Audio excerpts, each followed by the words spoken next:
Second episode, Campus Call, Canyon Call, Yikin Yakin with Youth. What the hell are we called? Yikin Yakin with Youth. Yikin Yathin? Yakety Yak. Yakety Yak. Only we talk back. Oh, that's a that nice was a good little, show. Theme song there. With Youth? With What? Austin Westfall. Oh, yeah, my name's Jake Austin. Barabbas. the resident minister. And Sammy Gievers. How's everybody doing? Doing pretty good. Better now that I'm talking to you. Good. Oh. Okay, Jake, you had a long, boring car ride here, and you said you had some time to think about topics. Let's hear what you got. So I was thinking, I have a few people I know, both men and women, who they sleep around, but they're safe about it. They use protection, whatever, what have you. They've never had a pregnancy scare. But when does it become where you would consider it to be a little too much, or you would find it to be unattractive or disgusting? Use the word slut or man-ho, phrases like that. Like, when does it become too much with just casual sex? I don't think there is a line, because if you're having casual sex with one person, I don't see why it's any different from having casual sex with 8 people, because you're taking the same risks no matter what, aren't you? And you're using, your protection, you're taking precautions and that kind of thing. And if you're single and you can do what you want, and I'm not bothered by that. Yeah, I mean, I just always hit him in the stomach once afterwards, and then that's my just protection. to be safe. Well, that's my protection. You heard it here, guys. Campus Call. Punch him in the stomach if you don't have a condom. That's right.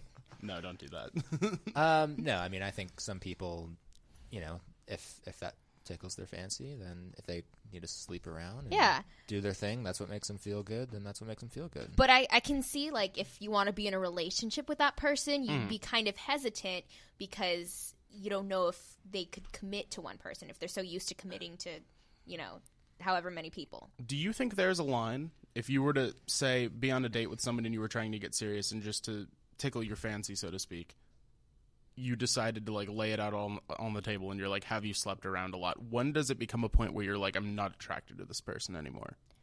If I think that they could commit to me, then, and I seriously believe that, then it wouldn't be a problem. But if I didn't think that they could and they just had that vibe that I felt like they wouldn't be able to just be with me and just me, then I'd say Jake, have you been turned off by a girl because she slept around too much? Not necessarily. However, if she's gotten with a few of my friends, then I don't think, then it becomes kind of less attractive to me. Because it's one thing to be Eskimo brothers, but I don't want to date some girl that all my friends are why is that? Is it a dynamic of jealousy, or is it more just oh, that's weird that you had that thing with him at one point? Or well, it also depends. You still know the guy? What is it? If they had a thing with the person, because it's not. If it's just casual sex, one time or a few times or whatever, then it's not a big deal to me. Because that has happened where I've dated somebody who has been with one of my friends for a while. But I think once you flip-flop around a bit, it's I don't know. That just causes a lot of problems because there was a guy in my group of friends or whatever, and all of the girls kind of had a thing with him or something, and it caused a lot of drama and it broke up a lot of friendships. So I'd say avoid that. The only problem I could see is somebody might start comparing themselves to somebody's past partners.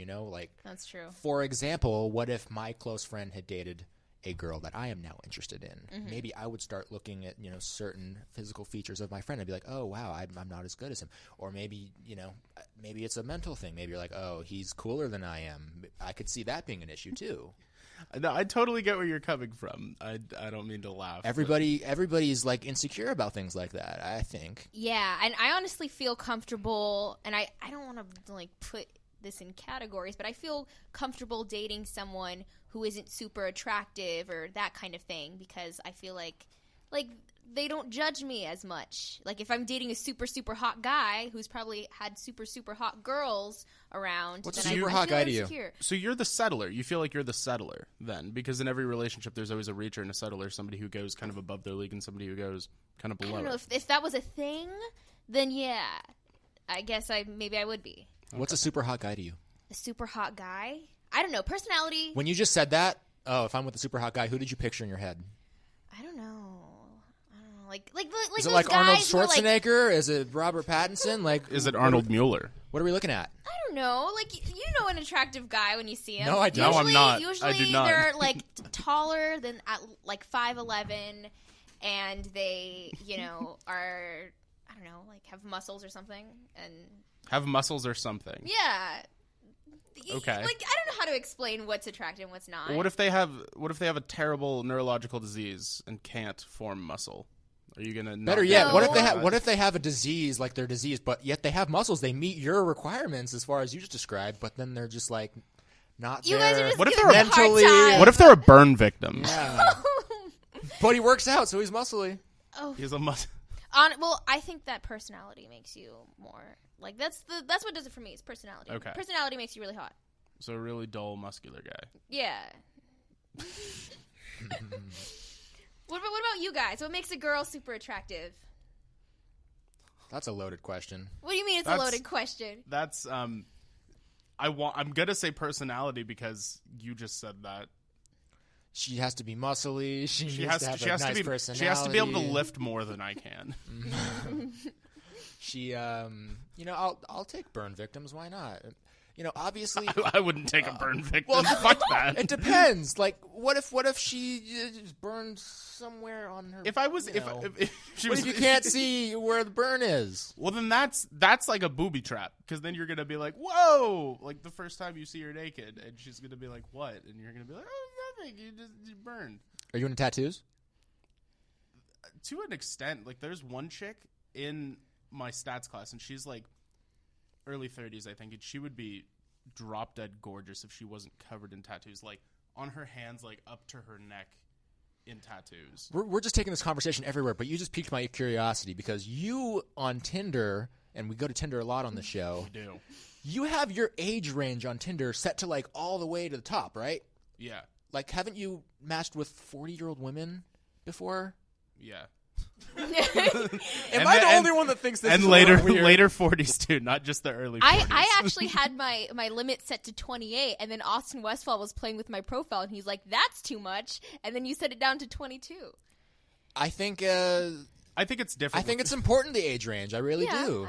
I can't. I think people who have a certain age gap, there's a certain point where it's a different generation. You think differently, and maybe a 20-year-old and a 28-year-old could work out, but I don't know. I just don't see myself being with one. I've always been told I'm an old soul, so I think it's true. going well. I think that it's also different with girls because it's sketchier for me to say meet up with That's a chick true. who's in her 40s than it is for you to meet up with a guy who's in his 40s. Yeah, that's true.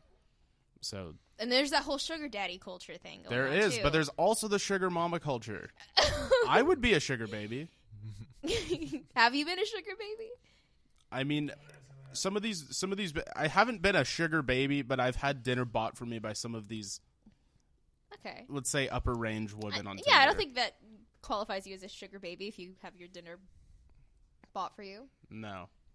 Reversing the gender roles. So yes, that answers the question of how many people can you sleep with before you're uncomfortable with That's it. right. Now, we're on the topic of Tinder, and I'm going on a Tinder date today, and I'm kind of nervous because I'm going to Santa Monica, and I'm going to God. spend at least like 3 hours with this guy.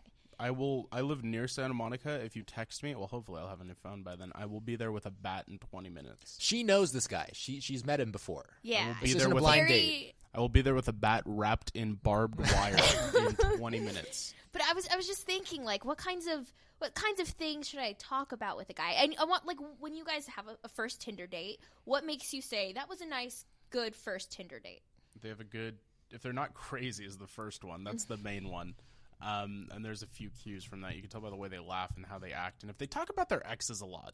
Oh. If somebody talks about their exes when Yeah. they're on a date or just people they've dated or other Tinder things, that's a huge red flag.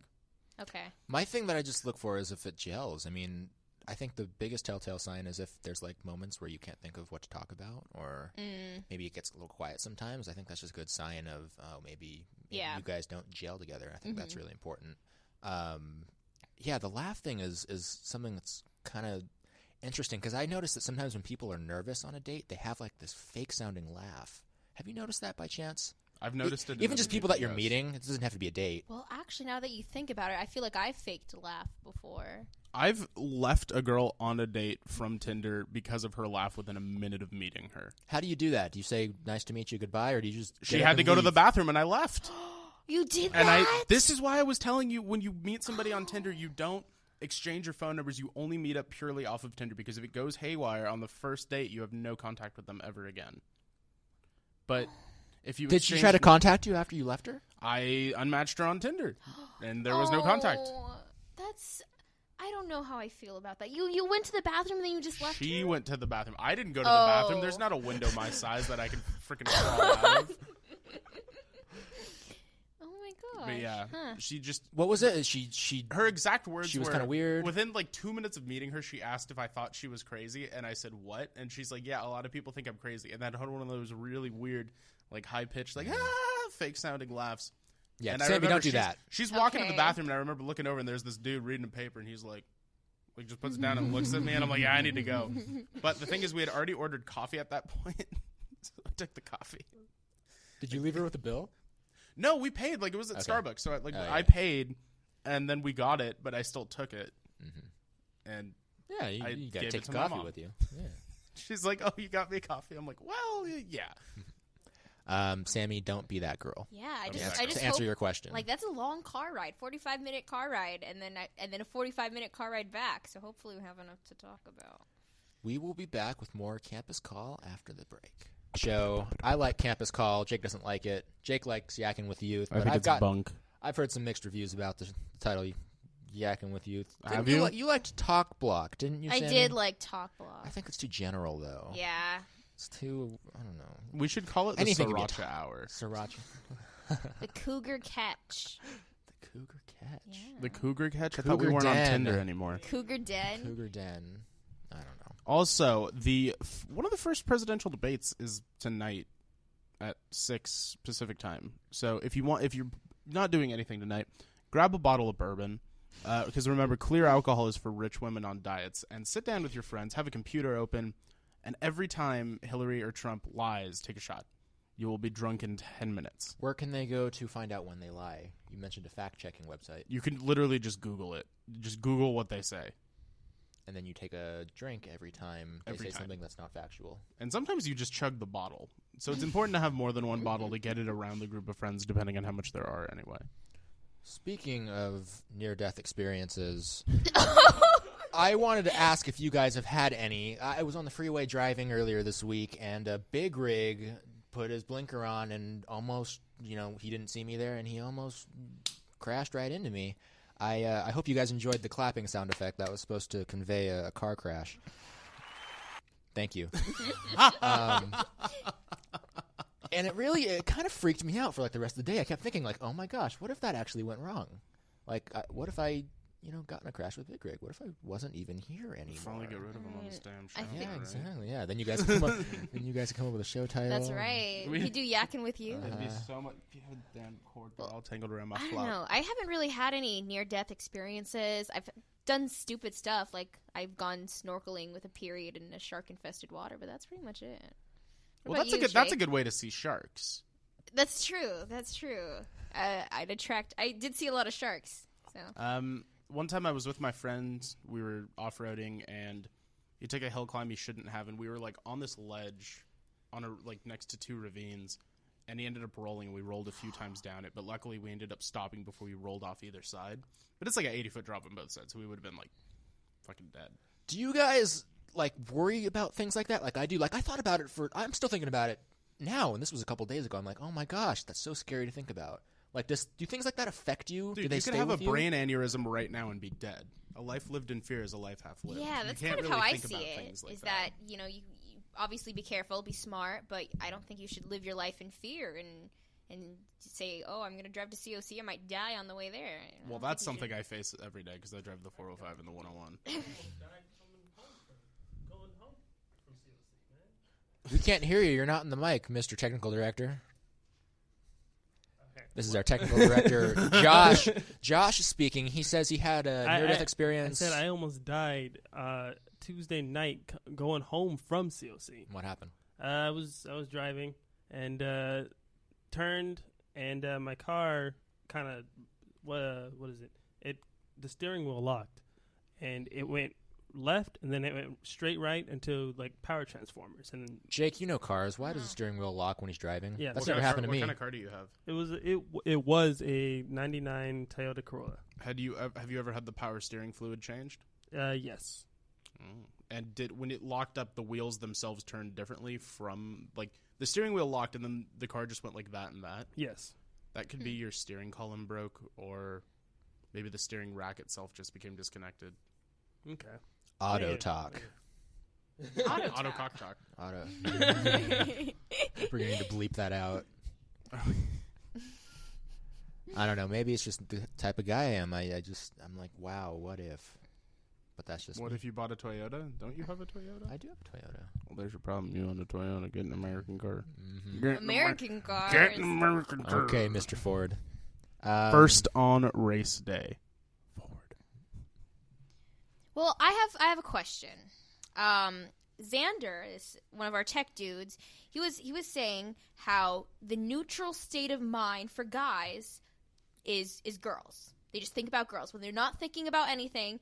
Their neutral state of mind is just thinking about girls and thinking about the female gender and all this kind of stuff. So is that true? Is that guys just think about I think that girls comes all the from a biological standpoint, where like the whole reproduction thing, where still in the back of your mind, we are all at this age in sexual prime essentially as mammals. So naturally, I mean, I think it kind of goes both ways though, because it gets to a point where women have that, but it's more so instead of men just thinking about women think about children. I don't think about children. I don't want children until I'm like 80. Do you think about reproducing, though? I don't know. Do you think about men? What's your neutral state of mind as a female? My neutral state of mind is probably just like worrying about homework and That's that not kind a of thing. neutral state of mind. I don't know. I don't think my neutral state A of mind neutral is- state of mind would be if you weren't worrying about school, I would imagine. You weren't worrying about your career. You weren't worrying about anything. It is the no mind. I don't know what my mind automatically goes to, and it's not guys. That's though. a great question. What even is a neutral state of mind? We need Xander in here to explain himself. Yeah. Why did he leave so quickly? I just feel like I don't know. I don't know what that means. When a guy walks past me that's like cute, I'm not like, oh, like that was gotta go home and think about that later. No, like I don't do that. What do you mean by think about that later? I don't know. You know what it means, right? No, I No, don't. No, we don't. Well, like I think guys like.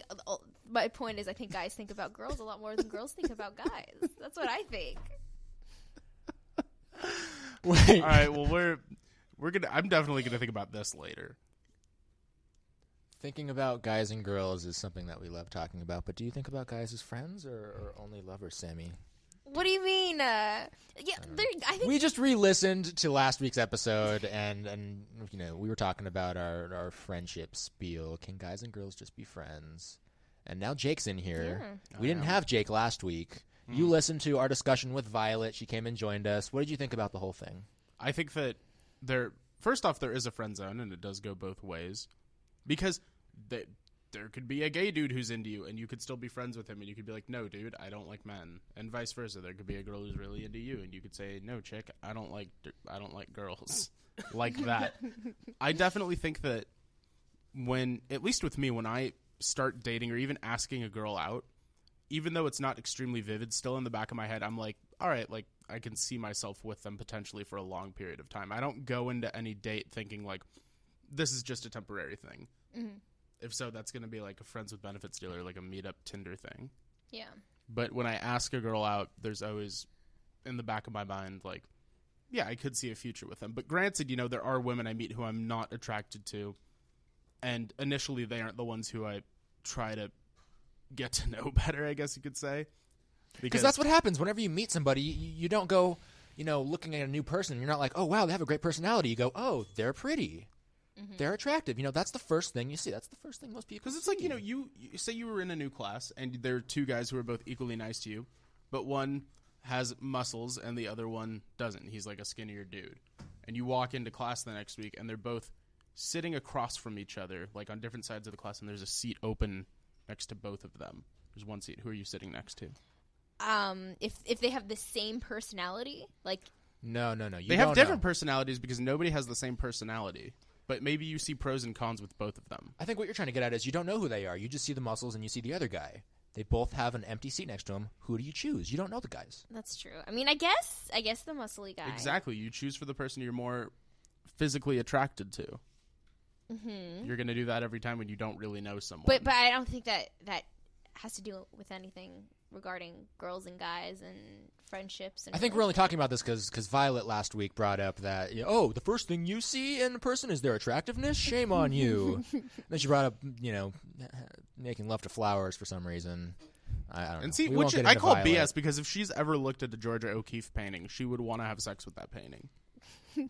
Well, I think, I don't know. I think there's, like, guys and girls can be friends. And that's pretty much what I believe. And you guys don't believe that. Mm-hmm. All right. Well, we'll take another break. Sammy, I hope you and your boyfriends eventually come clean with each other about your love. And we'll be back after these messages. All right. So you mentioned earlier that you're a bit of an old soul. And you said your next topic wanted to be fishing. I think most people in our generation here on campus, our age, I don't think they do things like that anymore. But you seem to be infatuated with things like that. They're lame. What made you that way? It's a lot of fun. I mean, growing up, I would go backpacking with my dad a lot, and sometimes we'd be back there for a few weeks at a time, and the majority of what we ate was fish. Like freshwater fish, you get up in the high Sierras, and there's these lakes with natural fish. They don't stock them because they're, 8-mile hikes. Nobody's going to walk up there and drive something up there. And that was like a majority of our food source. And if we weren't catching fish, we'd have to hike back early because we didn't have anything to eat. And I like the taste of it. And there's something cool about going out, and I fell in love with it when I was like with ocean fishing when I was younger, and I went with my dad and I caught a barracuda that was like that big. And I thought that was so freaking cool. How big are we talking about? We're talking like 3.5 feet, but little 5 foot or like 4 something me. It was a big fish. And I thought that's so cool that this is like a predator that could potentially hurt me. And I just caught it, and it was delicious. It tasted delicious. Barracuda are excellent, by the way. So your dad kind of like brought you up in like a outdoorsy... Yeah, but I'd say he definitely brought me up in an outdoorsy kind of way, but I kind of leapfrogged over him in terms of how much I like hunting and fishing, whereas he likes the outdoors and he likes fishing like when he has to eat, and he does it as a sport sometimes, but I'm really into fishing. Like every chance I get, I go fishing. Every chance I get to go hunting, I go hunting. And it's something that I find it calming, and it's a way for me to just, get out in the wilderness, oftentimes alone, because people don't always want to do it with me. Be alone with our thoughts and catch my dinner or hunt my dinner. You also like classical music. You like old-timey music. I do. You old soul. I don't. What makes an old soul? Like, is this how you were since you can remember, or yeah? Why are most people not like that? I was never into hip hop growing up, and a lot of even now, like EDM is the bane of my existence. I think it's disgusting, and like 98% of music that's made now, I think, is trash because it's all regurgitation and it's all simple stuff that people have been doing for years, or it's not even man-made and it's computer generated. I wonder if I'm wrong by saying that most of the students who attend this school probably would disagree with you, and they probably won't be watching the debate tonight. Yeah. And that's just the way they're programmed. And obviously, you're different, and I'm different, and you're different. But I would bet that more than 50% of the people probably don't even know the debate's happening tonight. Yeah. Really? I don't know. I don't know. I almost want to, go out into the hallway and find somebody who doesn't know what the debate is. And then just make them look bad. No, I don't want to make them look bad. I just want to know what they... Let's make them look terrible. Like, we spend our time doing things, keeping up with pop culture. Well, maybe not even pop culture, but just keeping up with the world. I'm not saying it's a bad thing that they don't. I'm just curious what they fill their time with. Because we fill our time up with that. And So should I go in the hallway and get someone? I don't know. Does that sound interesting to you guys? Like, would you be curious about that? I'm with it. We could do it. We could just ask them, say, like, hey, we could just do a generic interview. Like, what are you into? All right, we're gonna do a fourth segment. We're going to take a quick break. We're gonna find somebody out in the hallway. All right, so I just ran into you in the hallway, and we've never met before, correct? Correct. And what is your name? Introduce yourself. Crystal Parker. And what do you study here at COC? I'm graphic design. Awesome. So we were having a conversation before, and we said that, the three of us kind of follow politics a little bit, and we spend a lot of our time just kind of consuming media. And I talked with you, and you kind of seemed like you don't consume a lot of media in your day-to-day life. Is that correct? Yeah, not too much. What do you do? What do you spend your time doing throughout the whole day? Well, mainly, I am a choreographer, so I choreograph kids and stuff, and then also I work at the post office. Cool. That's about it. Going to school full time, so for the majority of my And Jake, you said you hate EDM. Is that what it was? I do hate EDM. What's your opinion on EDM?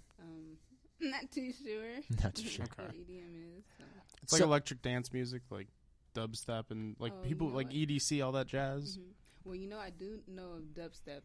I actually try to dance a little bit of that. Oh, really? Dubstep dancing music. So yeah. So the thing I was just really curious about is because we spend so much time consuming that media, and we figured that most people on this campus probably don't consume the same amount of media that the three of us do. And I was just curious what those people do.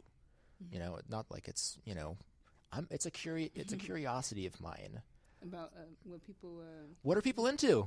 What is this generation into? I think right now at the moment it's more of like you said. Well, when it comes to media, you have YouTube and you have these videos. So there's like the Vines. Obviously, So they're consuming memes instead of news. Absolutely. Okay, I think we have our answer right there. We thank you for joining us, and great chat. And I think we're gonna move on. I want to talk about one more thing before we wrap up the show. Thank you for joining us. Yes, thank you. How's everybody doing with grades? I think that That catch you by surprise? I think that I'm doing pretty good. My astronomy class, I have like the highest grade in the class. I have like a 98%. Nice. Do you get nervous that your grades won't be satisfactory for what you want to do in your life? Like, do you think they're really important to you? Or are you just kind of going to school to get the degree and move on with your life? Definitely going to school to get the degree. You don't think the grades really matter? Because I've been thinking about this a lot. Like, do the grades really matter? To Sammy, I know the grades matter to you because you're trying to get into NYU. Yeah. So, I mean, I try grades. I stress over grades and that kind of thing. And if I get anything below a B, like I'm depressed for a week or something. But Why is it okay for you to... Only a week? Why is it okay for you to stress out over B, but it's not okay for me to stress out over almost dying? That's a good question. I don't know. It's like dying. You can't predict that, but you can kind of, and you almost can't control that, but you can control your grades. You can't stress over dying if that's not something that you know that's going to happen. But with grades, it's like I know if I work harder, I can get an A in this class, so I'm going to stress out over that.